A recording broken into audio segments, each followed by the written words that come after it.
How to turn on screen recording on iPhone.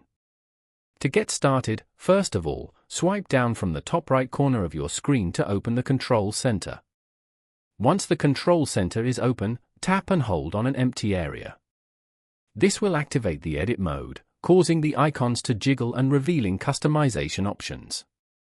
Now, tap on Add a Control in the bottom to add a new control. A list of available controls will appear on the screen. Scroll through the list to locate Screen Recording option and tap on it to add it.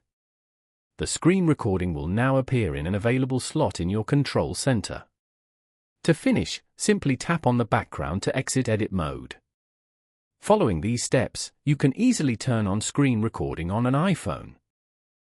Thank you for watching. Please leave a like if this tutorial helped you, or leave a comment below if you have any questions related to the video.